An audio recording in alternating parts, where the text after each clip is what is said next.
Baik, selamat siang sahabat Tribuners dan seluruh masyarakat Kabupaten Ngada di mana saja Anda berada. Kembali lagi bersama saya Atik Embo dan saat ini saya sudah bersama Bupati Ngada Paru Andreas dan Kepala Dinas Pertanian dan Ketahanan Pangan Kabupaten Ngada Bernard Ferdinand de Bura. Saat ini kami berada di Pantai Enakbara Sewowoto, Kecamatan Inerie.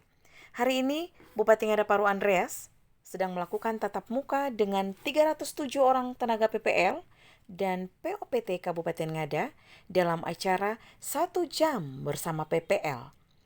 Dapat saya laporkan bahwa agenda utama hari ini adalah Bupati Ngada ingin berbincang-bincang dengan seluruh tenaga PPL dan juga ingin mengevaluasi kerja-kerja yang sudah dilakukan oleh para tenaga pendamping ini dalam rangka menunjang program Tante Nela Paris di bidang pertanian, khususnya peningkatan program TJPS, yakni tanam jagung panen sapi. Pada kesempatan ini juga, beliau juga ingin mendengar secara langsung apa saja yang sudah dilakukan dan kira-kira apa kendala yang dihadapi oleh PPL selama bertugas di lapangan. Berikut ini laporan selengkapnya untuk Anda. Jadi tujuan kita per hari ini, yang pertama saya ingin memberikan penekanan ya, bahwa program tagline kita Tante Nela Paris untuk Tuka, Tuku, dan TK ini 90% itu berada di pundak adik-adik sekalian. 90%. Artinya apa? Anggaran-anggaran yang disiapkan ini jangan sampai sia-sia. Kita menganggarkan anggaran yang cukup besar dari APBD kita, bahkan kita pinjam, bahkan kita melakukan pinjaman daerah hanya untuk fokus bagaimana sektor pertanian ini bisa meningkat, bagaimana produksi kita meningkat, yang pada akhirnya bagaimana bisa terbuka pasar sehingga yang ketiga itu TK itu bisa kita lakukan. Hal-hal kecil yang berkaitan dengan pertanian itu saya sangat peduli. Nah, apalagi saudara-saudari sekalian, adik-adik sekalian yang menjadi ujung tombak di lapangan. Beban kita ke depan berat. Kita harus mempertanggungjawabkan dana puluhan miliar. Pertanian itu kurang lebih sekitar 40-an miliar. Dana yang dikeluarkan, dana pinjaman ini harus memperlihatkan hasilnya. Nah, oleh karena itu, walaupun situasi hari libur, saya ingin mengecek ya. Kemarin kesepakatan kita bahwa data kita sudah bisa siap pada akhir minggu terakhir bulan April. Jadi minimal sudah dari sekian desa itu sudah ada data yang masuk. Ya, berapa lahan yang disiapkan untuk TJPS? Ya, khususnya pada musim tanam Oktober sampai Maret. Karena ini perlu kita antisipasi benar. Kenapa? Karena kita dikejar dengan waktu. Ngada ini kita menanam jagung itu tidak semua bulan. Bulan-bulan tertentu. Ketika terlambat tanam kita gagal panen. Nah, untuk itu bagaimana kesiapan data? Bagaimana koordinasi dengan bank? Kemudian setelah itu persiapan untuk pengolahan lahan.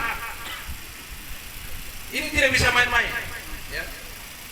Setiap minggu itu harus evaluasi apa kegiatannya, hambatannya apa. Setiap bulan kita sudah programkan. Ini yang berkaitan dengan program TJPS. Kenapa? TJPS ini uang berputar di masyarakat cukup besar, ratusan miliar, ya, ratusan miliar. Dan ini sangat sejalan. Program ini datang dari provinsi. Kita kabupaten sudah siapkan bagaimana modernisasi peralatan. Jadi sudah saling nyambung. Kita sudah siap. Kenapa? Peralatan pasti akan mendukung.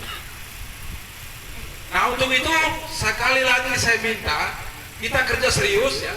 Kita kerja harus datang, kemudian bicara dengan desa, bicara dengan yang punya lahan, mana kebunnya, luas berapa. Kita pergi lihat, ukur, masukkan data. Itu yang saya mau, masuk Excel. Ya, ini berkaitan dengan program TJPS 5.000 hektar untuk musim tanam sekarang ya. Kemudian 504 hektar ya. Nah, kemudian yang berikut tuh 20.000 ya. Poin pertama, saya menyampaikan banyak terima kasih atas motivasi Bapak dengan program-program yang sudah dicetus untuk mendukung visi-misi Pantai Dalam Paris. Ini dari saya sudah kurang lebih 20 lebih tahun menjadi penyuluh, baru periode ini yang bagaimana perhatian Bapak Bupati bersama Bapak Wakil untuk di bidang pertanian, khususnya di dinas pertanian. Kita berapus untuk hal ini. Mewakili saya dari Desa Minamanu sendiri mengenai dengan TJPS. Kemarin saya sudah bersama petani, saya melihat lahan di sana lahan untuk lahan TJPS sangat potensial. Mungkin Bapak Kepala Dinas pernah pergi di lahan Malanda. Di situ saya sudah bersama dengan beberapa petani. Sana kami melihat untuk survei, kami kemarin melakukan survei lokasi, survei jalan. Memang kalau untuk kendaraan, traktor besar itu memang sangat sulit. Jangan traktor besar, traktor kecil juga sangat sulit. Kita harus menyeberang kali, karena di sana sudah ada bekas jalan traktor, tapi hanya mentok di kali saja. Mohon maaf, saya tidak tahu itu kali apa.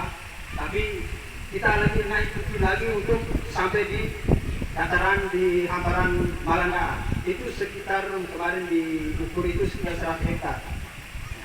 Kalau untuk petani di sana yang punya lahan itu sekitar 30 hektar. Di sana saya sudah mengusulkan untuk siap untuk TJPS dan mereka siap. Di sana keluhan mereka itu adalah jalan menuju lokasi Malanda. Kualitas ya, karena kita ke depan dituntut bukan hanya menghasilkan produksi, tapi kualitasnya. Karena pasar menuntut itu. Ini ada rangkaiannya, jelas. Keluhan dari Minamanu tadi, yang pertama berkaitan dengan jalan, yang kedua jembatan, yang ketiga itu berkaitan dengan apa tadi, musim tanam ya. Ya, musim tanam untuk Maret, April ya, April Oktober itu ya bukan musim tanam April. Okmar. Iya. Okmar. 100 hektar ya. Jadi ada beberapa tempat juga yang belum bisa dikerjakan dengan traktor. Berarti harus perlu alat berat mungkin. Saya sudah langsung paham itu. Ya. Jadi khusus untuk Minamanu ini memang struktur tanah di sana berbeda. Berapa dong? Karena kalau pada musim hujan tuh dia betul-betul lembut, lumpur, kemudian musim panas tuh pecah. Nah oleh karena itu memang harus pintar-pintar. Kuncinya tepat waktu. Ya. Khusus untuk jalan secara bertahap ya, secara bertahap tahun 2023 fokus pembangunan dalam bingkai Pantai Dalam Paris adalah pasca panen. Jadi peralatan pasca panen itu kita akan lengkapi. Semua masukan, usulan, tugas saya untuk menindaklanjuti. Tugas Pak Ferdin, Pak Kadis PU untuk kita koordinasi menindaklanjuti. Sehingga nanti kita meminimalisirkan temuan-temuan yang ada di lapangan. Bukan kita langsung tidak bisa, tapi kita minimalisir. Tetapi adik-adik sekalian, jangan bersandar bahwa itu menjadi alasan. Sekian dan terima kasih Tuhan memberkati.